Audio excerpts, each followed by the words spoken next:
नमस्कार। अभी हम लोग कोविड की समस्याओं से परेशान हैं। खास करके बच्चे घरों में रहते हैं, उनका स्कूल लगभग 2 साल से बंद है। माता पिता सोचते हैं कि क्या हो गया। ऐसी स्थिति कभी किसी ने अनुमान नहीं किया था कि बच्चे घर में रहें, उत्पात कर रहे हैं, कोई कहता गुस्सैल हो गए हैं, दिन रात मोबाइल देखते हैं। और इन समस्याओं पर लोग सोचते हैं कि इसका निदान कैसे हो। हम लोगों को भी कोई अनुभव नहीं है ऐसे समस्याओं का, सब लोग पहली बार देख रहे हैं।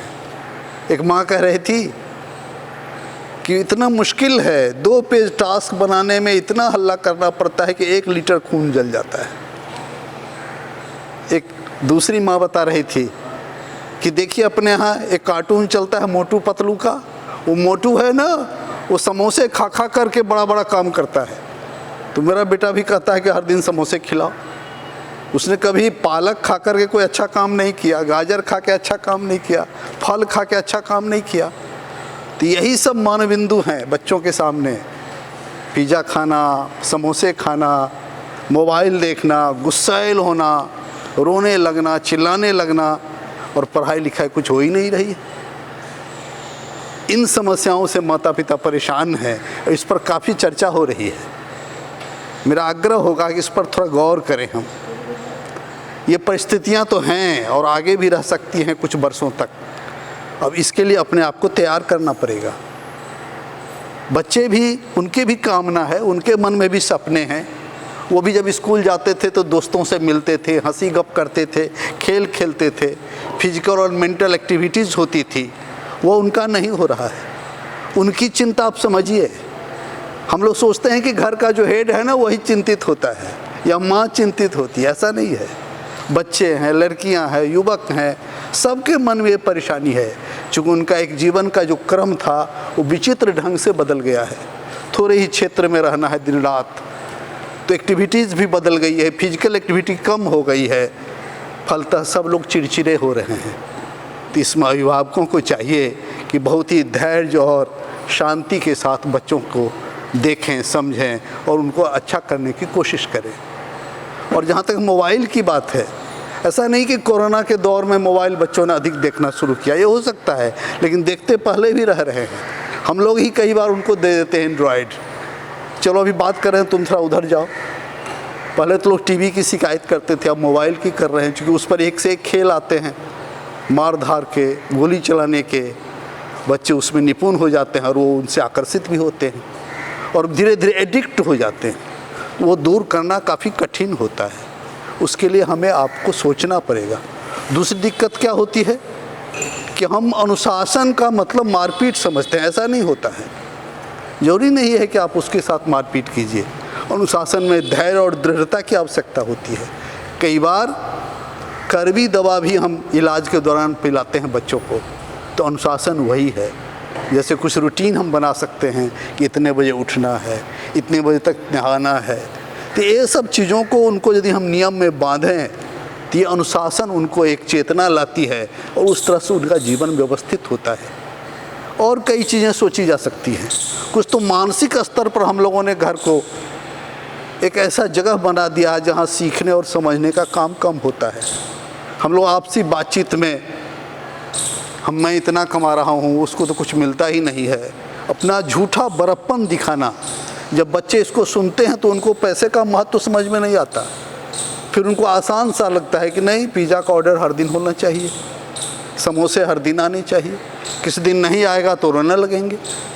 यदि उनके भी ध्यान में आएगा कि पैसा बड़ा परिश्रम से कमाया गया होता है, कितना भी पैसा हो बहुत ही ताकत लगती है, मेहनत लगता है, तो उसका महत्व समझेंगे। और यह हमें समझाना पड़ेगा। उनके लिए लाइए अच्छी चीज़ें, लेकिन पैसे के महत्व को वो समझें।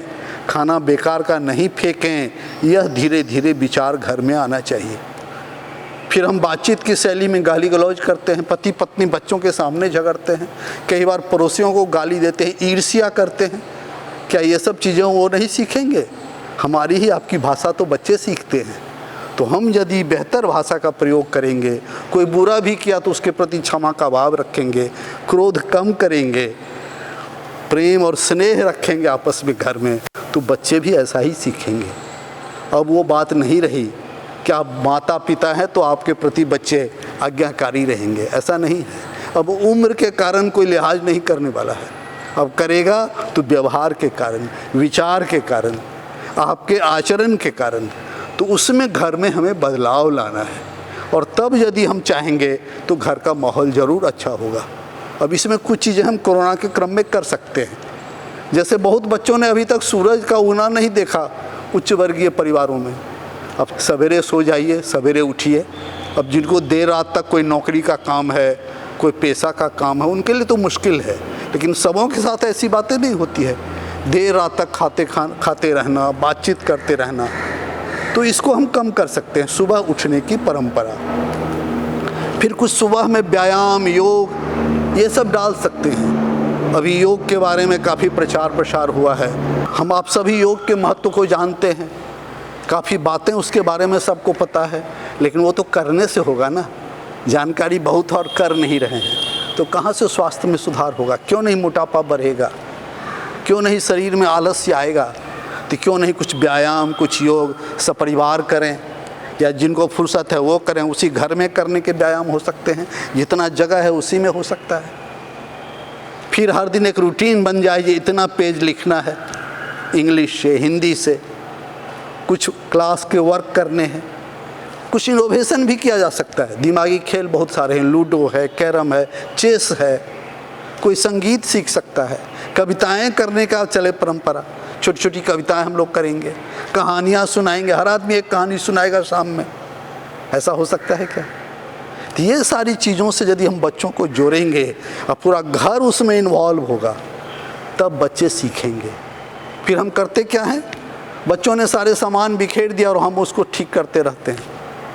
उनको समझाइए कि उनकी जिम्मेवारी है। पढ़ने के बाद किताब, जूते, कपड़े ठीक जगह से रखना, उसमें उनको शामिल करना।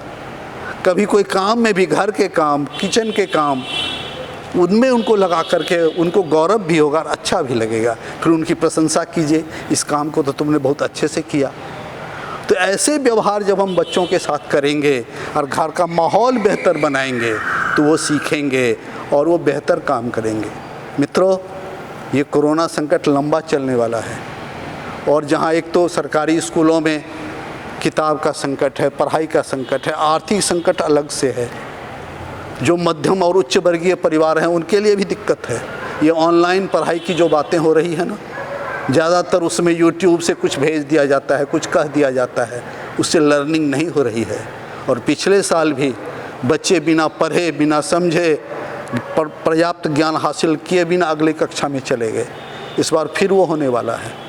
तो इस तरह से नई पीढ़ी अपने आप को तैयार नहीं कर रही है। इसके लिए हमें चिंतित होना होगा और मिल के काम करना पड़ेगा।